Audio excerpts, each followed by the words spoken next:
मित्रों, आज 25 अगस्त है और आज से तकरीबन 23 दिन के बाद 17 सितंबर की डेट आ रही है। अब 17 सितंबर की डेट एक हिसाब से ख़ास भी है और ख़ास यूँ है कि इंडिया का जो प्रधानमंत्री है नरेंद्र मोदी, उसकी बर्थडे है 17 सितंबर को। लेकिन 17 सितंबर के ही हवाले से मोदी के लिए एक वार्निंग और एक डेडलाइन इशू की गई है उनके अपोनेंट्स की जानिब से, और ये अपोनेंट कोई बाहर के नहीं है, खुद उनकी पार्टी के अंदर के जो अपोनेंट्स हैं, एक बहुत बड़ा ग्रुप है। उन्होंने ये डेडलाइन इशू की है मोदी के लिए कि 17 सितंबर से पहले पहले अगर आपने रेजिग्नेशन नहीं दिया, रिज़ाइन नहीं किया, तो आपको पावर से हटा दिया जाएगा पार्टी के अंदर से, और आपके जो सपोर्टर हैं हिंदुत्ववादी, वहाँ से ही एक भरपूर रेजिस्टेंस आपको फेस करनी पड़ेगी और आपको उठा के कुर्सी से बाहर फेंका जाएगा। ये वार्निंग आरएसएस और बीजेपी के एक बहुत बड़े ग्रुप ने असल में मोदी के लिए इशू करवाई है, और ये वार्निंग सुब्रमण्यम स्वामी के जरिए मोदी तक पहुंचा दी गई है कि आपने 17 सितंबर से पहले पहले कुर्सी से निकलना है, वरना फिर आपके लिए बहुत प्रॉब्लम्स यहाँ पर क्रिएट हो सकते हैं।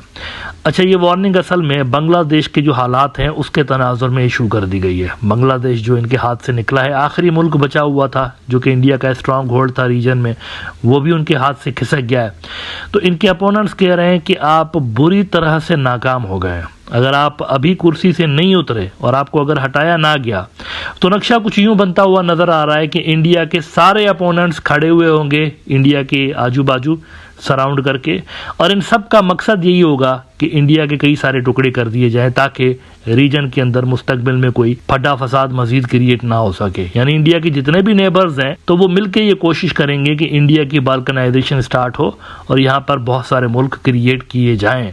डेक्कन हेराल्ड इंडिया का अखबार है, इन्होंने इस इंटरेस्टिंग डेवलपमेंट पे रिपोर्ट किया है कि Modi legacy will be neighbours working for India's disintegration, says BJP Subramanian Swamy. ये असल में मैसेज कन्वे किया गया है मोदी के लिए। आरएसएस और बीजेपी के एक बहुत बड़े ब्लॉक ने पहले से ही यहाँ पर मसाइल चल रहे हैं। अक्सर यहाँ पर बीजेपी और आरएसएस के दरमियान जो खिटपिट स्टार्ट हो गई है मोदी के दौर में, उस पर मैं बात करता रहा हूँ कि सीवियर किस्म की कन्फ्लिक्ट ऑफ इंटरेस्ट है दोनों के दरमियान।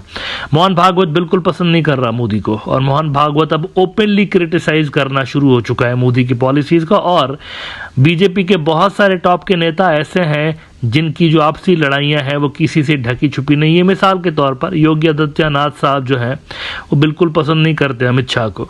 अमित शाह और योगी आदित्यनाथ की आपस में बिल्कुल नहीं बनती। यहाँ तक हालात हुए कि योगी आदित्यनाथ ने रिसेंट जो इलेक्शंस हुए थे जिसमें बुरी तरह से पिट गई यूपी के अंदर बीजेपी, उसमें योगी के जो हिमायती याफ्ता कैंडिडेट्स थे उनको देखा ही नहीं गया, उठा के उनका जो डॉक्यूमेंट थे उठा के रद्दी की टोकरी में डाल दिए गए, और उन लोगों को टिकट्स दिए गए जिनको मोदी और अमित शाह ने सिलेक्ट किया हुआ तो उनको दिए गए, and they fail to deliver. तो इस पे भी योगी को गुस्सा है कि गलत काम ये करते हैं, नाम मेरा खराब होता है।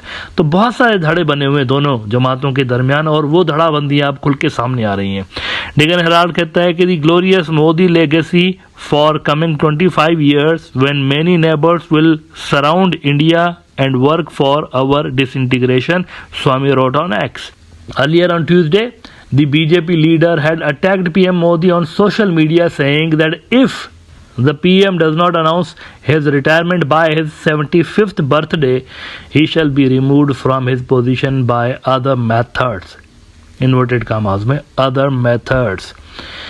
If Modi does not, as committed to RSS Pracharek Sanskar, announce his retiring to Marg Darshan Mandal after his 75th year birthday on September 17th, then he will lose his PM chair by other methods. इसका साफ साफ मतलब है कि खुल के मोदी को बता दिया गया है कि तुम ज़बरदस्ती घुस के तो आ गए इस पोजीशन पे, क्योंकि पहले भी पीएम बनने से पहले भी बीजेपी और आरएसएस का बहुत बड़ा हिस्सा ऐसा था जो नहीं चाहता था कि मोदी आए दोबारा से, तीसरी मर्तबा मोदी आए, ये नहीं चाहते थे। ये ज़बरदस्ती बन तो गया है, लेकिन अब इसको कहा जा रहा है कि निकलो वरना फिर तुम्हें हम उठा के तो पावर से बाहर फेंक देंगे।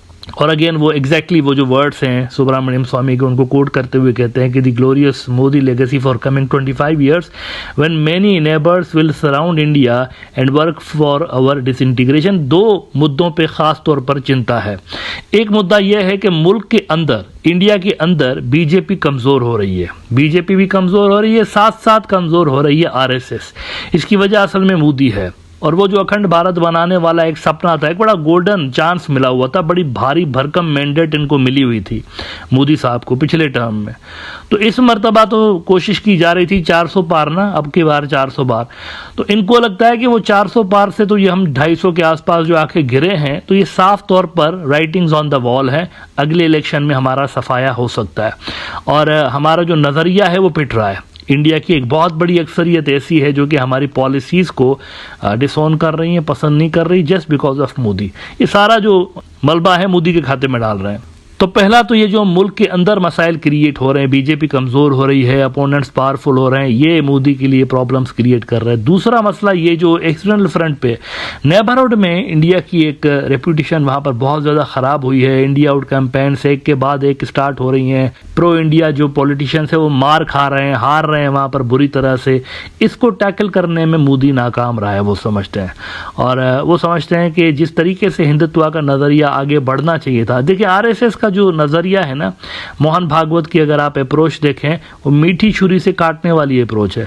वो समझते हैं कि इंक्लूसिवनेस के जरिए यहाँ पर अखंड भारत का काम किया जाए, यानी कुछ इस तरीके से किया जाए कि लोग विलिंगली इसको एक्सेप्ट करें। ये इनका नजरिया है, बिकॉज ही नो कि अगर जबरदस्ती आप इस तरह से करने की कोशिश करेंगे तो nobody is going to believe on this Akhand Bharat ideology या रीयूनिफिकेशन, कोई नहीं बिलीव कर सकता। लेकिन जो दूसरा हार्डलाइनर तबका है जिसको मोदी रिप्रेजेंट कर रहा होता है, जो कि हार्ड पावर पे बिलीव रखता है, उनकी पॉलिसीज फ्लॉप गई हैं असल में। तो एक्सटर्नल फ्रंट पे इनको जो नाकामियां हासिल हुई हैं, इसमें बांग्लादेश वाले रिवॉल्यूशन ने जलती पे तेल डालने का काम किया हुआ है और इसके चलते मजीद इनके लिए प्रॉब्लम्स बढ़ गए हैं। अच्छा, स्वामी साहब ने बाय द वे एक आर्टिकल भी कोई शेयर किया था रिसेंटली, तो वो भी असल में केस बनाने के हवाले से कि आपके ऊपर क्या क्या चार्जेस हैं मोदी के ऊपर। वो कहते हैं the article dated March 9 compares India's relationship with two of its neighbors, Bangladesh and Maldives, claiming that Bangladesh Nationalist Party's India Out movement reciprocates the India Out campaign by Maldivian President Mohammad Moiz in the beginning of the year. So ये सूरत हाल इनके लिए create हो गई है कि opponents ने अब red line खींच दी है कि यहाँ तक आप रिजाइन करके घर चले जाएं, वरना फिर आपके लिए ऐसे मसाइल क्रिएट हो जाएंगे कि कुर्सी पे आपका टिकना मुमकिन नजर नहीं आ रहा। ये आडवाणी साहब जैसा हो सकता है या उससे भी मेरे ख्याल से भयानक एंड मोदी के कैरियर का हो सकता है। आडवाणी साहब को भी जबरदस्ती मोदी गैंग ने ही उठा के तो बीजेपी से एक तरह से साइड लाइन ही कर दिया था एक दौर में। तो वही कुछ रिपीट होता हुआ इनके साथ नजर आ रहा है, लेकिन इनके साथ जो ये सारी चीजें रिपीट होंगी वो ज्यादा डिस्टर्बिंग हो सकती हैं। इसकी वजह यह है कि आडवाणी जो था ना, वो तो चले बीजेपी के अंदर तो था ही, लेकिन आडवाणी के साथ ऐसा कोई कॉरपोरेट जो कंपनियां हैं, बहुत बड़े ग्रुप्स हैं, उनके इंटरेस्ट वाबस्ता नहीं थे। यहाँ मोदी के साथ हुआ यह है कि मोदी चूंकि गुजरात का चीफ मिनिस्टर रह चुका है लंबे अरसे तक, तो वो जो गुजराती बिजनेसमैन है, गुजराती टोला है असल में, जिन्होंने पूरे इंडिया के सिस्टम को हाईजेक करके रखा हुआ है, जिनको लीड आप देखें कर रहे होते हैं अंबानी और अडानी साहब जैसे लोग, तो यहाँ पर उनका बिजनेस इंटरेस्ट भी है मोदी के अंदर। सिर्फ मोदी अकेला पॉलिटिशियन नहीं, यहाँ पर चंद फैमिलीज ऐसी हैं, कुछ फैमिलीज इंडिया की, नॉर्थ इंडिया बेस्ड खास तौर पर फैमिलीज, जिनके बिजनेस इंटरेस्ट भी मोदी के टिके रहने पे मुनहसर करते हैं। तो यहाँ पर मोदी को इस तरह से पावर में से उठा के बाहर फेंकना इतना आसान होगा नहीं आरएसएस और बीजेपी के लिए, उनको काफी ज्यादा इस पे मेहनत करनी पड़ेगी।